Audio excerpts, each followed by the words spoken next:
Hello and welcome to episode 2 of the Rumour Review on Odds Changer. We have just over 2 weeks left in this transfer window, and as you would expect, clubs are frantically trying to get deals over the line. There have been some big moves this week already. Aston Villa have spent big on Arsenal goalkeeper Emiliano Martinez, while Jack Grealish has ended speculation over his future by signing a new long-term deal at Villa. So it's been a good week for the Villa, but yeah, lots of clubs now working hard to get some deals done and get those signings in before the transfer window slams shut next month. I am delighted to be joined by the Daily Telegraph's football reporter, Mike McGrath. He's a man with his finger on the pulse in the transfer market, breaking lots of big stories this summer as ever, some big ones like Thiago to Chelsea, and I know he's going to have plenty of insight here for us in this podcast. So delighted to have you on board, Mike. Cheers for having me.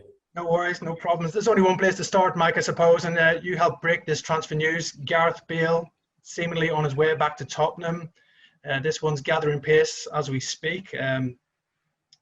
Where do you see this one now? Is it looking more and more likely that Gareth Bale is coming back to the Premier League and back to Tottenham? Yeah, well, I think a lot of people were on the Spurs story. I got a bit of information last week that Real Madrid would pay for part of his wages, and I think that's kind of the whole kind of what this whole deal kind of revolves around, because he's on such a great package at Real Madrid. So once that would happen, then it's a case of who would be in for him. And I think, like you say, Pete, that Spurs are. I mean, they're really well ahead in the race. I think they're the only ones really, and they're in pole position for him now. And yeah, I think I can see this one happening. Definitely, it's kind of like a perfect storm, I suppose, because he desperately wants to play football, and he's got this affinity, this history with Tottenham from back before he became the world record signing for Real Madrid. And it makes perfect sense for everybody involved. I think that he goes back to well, not to White Hart Lane anymore, but to Spurs. Yeah, I think so. As you said, he might have a point to prove. Gareth Bale, who seemingly was just rotting away at Real Madrid, who were just happy to discard him. So I think it's a great boost for the Premier League that we could see Bale back there, because when he was at Tottenham, he was unplayable at times when he was there. But what about the percentage of wages then, Mike? Do you think obviously Real Madrid are paying a big chunk of these, or what are Spurs paying? Yeah, what I reported in the Telegraph was that it was around 50% that Real Madrid were going to try and do, which is the figure that I believe would make it happen. So I think without that, like I say, it would take an astronomical package to get him away from Real Madrid if it wasn't subsidised. The Chinese, they almost did it last year with a big package. This is now post-COVID, and I think for football clubs to afford him they just couldn't unless Real Madrid could help them out. And with the fact that he's in the stands. Not even in the matchday squad for the last day of last season. I think while Real Madrid would always like to get full wages repaid, maybe in this instance it's not possible. Yeah, and what about chances of this move becoming permanent after this initial loan deal, if it does go through? That's a really good question. I'm not too sure, actually. I mean, he would then have another year at Real Madrid, and that, in the market, we all know that the valuation of a player really will decrease in the last year. So perhaps they would be, they might be in a position where they might listen to realistic permanent offers from clubs. I think it's a great chance for him, if he's playing a year in the Premier League, to make himself a very attractive proposition for somebody on a permanent deal. I think if he can show that he's still got that pace that we've seen when he's been used for Real Madrid, in recent seasons, and that when he comes off the bench, he's been excellent. If he's still got that in his locker, I think it could be a great deal for somebody. Yeah, and how serious do you think the Man United interest was in Bale, or do you think Spurs were always the ones who are obviously closest to the player's heart, that once Spurs showed their interest, that was the only place he was going to go to? Yeah, I think from what I was hearing, that United were looking at a few alternatives in terms of Jadon Sancho, possibly not happening this summer anyway. I don't think it was ever at the stage that Spurs are at now, but United have been long-term admirers of Bale, from the time that he was at Southampton. So I would imagine he would have been considered, but it certainly didn't progress like the Spurs deal has. Yeah, right. Well, it seems that Gareth Bale is inching ever closer to a return to Tottenham, and another player who looks to be on his way to Spurs is Sergio Reguilon from Real Madrid. Also, this one sort of just came out of the blue a bit, Mike. It seemed like Man United were leading the race for the left back, but Spurs have moved in and now in pole position to sign him. Talk about possible medical going on at Tottenham right now for the Spaniard. How did this transfer come about? Yeah, so I mean, he was made available by Real Madrid, and from what I was told, Manchester United were one of those who were looking at him, and possibly even ahead of the queue at one point. But Spurs moved very quickly earlier this week to get him. It's a 30 million euros deal. And I think Jose has looked at his defence and said that this guy will add something to him. He obviously, Danny Rose is not in the picture. He's got Ben Davies with not much backup unless you count Ryan Sessegnon as a left back rather than a winger. And he wasn't in the squad at the weekend. So I can see this player competing with Ben Davies for a first team place, and I think, like you say, it happened very, very quickly after it looked like Man United were in pole position. Yeah, obviously very impressive in the Europa League. Reguilon against Manchester United as well. Great energy, getting up and down that left flank. So probably suited for the Premier League, I think, with his style. He's a real athlete as well. So it's been a problem position for Spurs, left back. I think since Mourinho's taken over, he's used quite a few players there. So I think it could be a real good fit for Tottenham if they can get this deal over the line. My only question is, I thought Spurs didn't have any money this summer, but they're finding a bit of money now to try and get these deals done. So where's this coming from? Well, with them as well, they do have assets in the squad who might be able to balance the books in terms of if they get a couple of outs before the deadline. You can always recoup the money after you spent. You don't necessarily have to sell before you buy. And look, we've reported in our paper today that there's interest in Dele Alli, as there would be for a player of his quality. He did so well at the World Cup,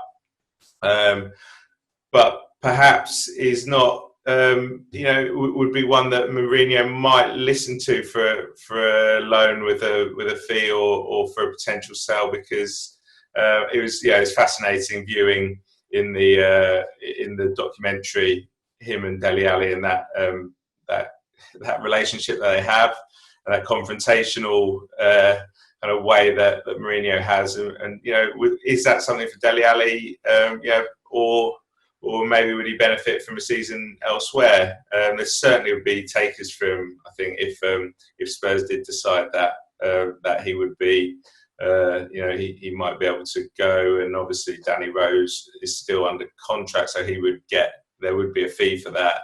There's a few others, Matt Doherty's come in, so perhaps if they got their money back for Sergio Reguilon, they might let him go as well. So I think there are options for them for a few outs to. When you're asking where's the money come from. Yeah, I think interesting watch on Spurs over these last couple of weeks in the transfer window, especially with the Dele Alli situation. Rumours of a bust-up between him and Jose at half-time when he was substituted against Everton. And like you said, Mike, lots of takers for Dele Alli if he is on the market. So, yeah, he's going to be an interesting one to watch before the window slams shut next month. So it's another podcast, Transfer One, and there's only been one real transfer saga over the summer. Jadon Sancho, will he or won't he go to Manchester United this summer? It's to and fro this one. Seemingly 1 week it looks like the deal could happen. Now it seems like the deal is a million miles away again. What's the latest on this, Mike, that you've found out? Well, I was doing a bit of reporting on this at the weekend. I wouldn't say I wouldn't call it a dead deal, but certainly from what I was hearing, the hopes of him coming this window was fading. With United possibly looking at loan options as a replacement. I think it's the fee really. You've got Borussia Dortmund asking for 108 million and really not budging on that at all. And you've got United who they're a cash rich club. They are wealthy. But there's a lot of uncertainties at the moment in terms of fans not coming back to stadiums. If you're a multinational company, it doesn't matter how rich you are, you don't like to see that big hole in your accounts. And I think just spending, breaking world record or Premier League records for players is not something that they're just going to do lightly. So I think, unless that price comes down from Dortmund, I could see him staying there till 2021. There's not a lot of time to negotiate such a big deal as well. We've heard that his contract is actually 2023, not 2022. That's a big difference as well in terms of where Borussia Dortmund are. So, as much as United fans would love it to happen, I think realistically 2021 would be more likely, even though there is always a chance, and you can never say never, that something might happen before October the 5th. Yeah, I think obviously the Bundesliga starts this weekend, so we're expecting Jadon Sancho to be playing for Dortmund in that season opener. I just think the price tag, like you said, Mike, massive price tag on Sancho's head, and I think time running out in this transfer window, I just myself can't see this deal happening right now. But we all know there's always twists and turns in these transfer sagas, and I'm sure there'll be a few more before the window closes as well on Sancho. You've done a few articles, I think, Mike, on possible other targets Man United might have if they can't get Sancho. What's the latest on that? Yeah, well, I think it was more. I mentioned the kind of profile of player that they look at, rather than information that they are definitely, approached these clubs about these players. But I think if somebody like Perisic was available on loan, it would be somebody like that. Somebody, who might not be that player that they want to buy because he wouldn't have resale value. But if he was on loan, he's still got experience. Plus, he's a player who doesn't seem to have slowed down in terms of pace over the last few years, despite him now being in his 30s. Douglas Costa as well, being at Juventus, being in that profile. So it will be interesting to see if they will make these approaches and start negotiating for a loan player, because right wing is somewhere that Ole Gunnar Solskjaer would like to strengthen. Yeah, I think it's almost certain that United will bring in an attacking player, a right winger, before the window closes. Solskjaer, as you said, Mike's made it a big priority to bring in someone in that position. So yeah, I think we'll keep a close eye on Douglas Costa and also Perisic, he's gone back to Inter Milan now after that loan spell at Bayern Munich. So he could be available again, maybe as a short-term option before maybe United come back for Jadon Sancho next year. So yeah, I think United will probably be busy looking to bring in that player before, as I said, the window closes as well. Moving on, we're going to United's big rivals, Liverpool. Bit of a strange one this for some fans, I think. A possible departure for Rhian Brewster. Lots of interest in the England under-21 striker. The likes of Sheffield United, Crystal Palace, Brighton, West Ham, all interested in him in either a loan or a permanent deal, while Swansea would dearly love him back after a successful spell on loan in Wales last season, where he scored a lot of goals. What's your take on this one, Mike? Do you think he will leave Liverpool? I think there's a really good chance that he could leave Liverpool. I think there's there's obviously Thiago Alcantara's move seems to be gathering pace, and if he comes in, then perhaps they'd look at one out, and Rhian Brewster, I think, on a permanent for about £20 million would be. I think that would suit all parties, and I think he would be good value for a club like that. For a player like that, I think that would be good value. I think Sheffield obviously want a striker. Chris Wilder's made no secret about that. I think he could. I think that could be a really interesting move for him. You saw what Dean Henderson did there on loan, and what Chris Wilder can do with young players. I think Chris Wilder's improved his players from what they were 12 months ago and 12 months before that. And then the other ones I think are interesting as well, because you have clubs with history of developing players. I think Brighton would be really interesting, and Southampton would be really interesting. But Sheffield are a bit of an unknown quantity in that respect, because they obviously have only been in the Premier League, back in the Premier League for years. They don't have a history of being that production line for bigger clubs, whereas something like Brighton or Southampton do, and Palace obviously as well, produce really good players. I think for that kind of money, I think you'd be getting a striker with maybe a little bit of a risk, because he hasn't done it in the Premier League. But I think in terms of quality, you've got somebody there that has got the potential to really use it as a platform to get back as a top 4 club regular. And I think there's a potential to make money on that initial outlay. Yeah, what do you think of this talk that Liverpool maybe following the lead of what a lot of European clubs do, the likes of Real Madrid, the Barcelona's, having a possible buyback in his contract if he does end up leaving Liverpool in a permanent deal? Do you think that would be a smart move from them?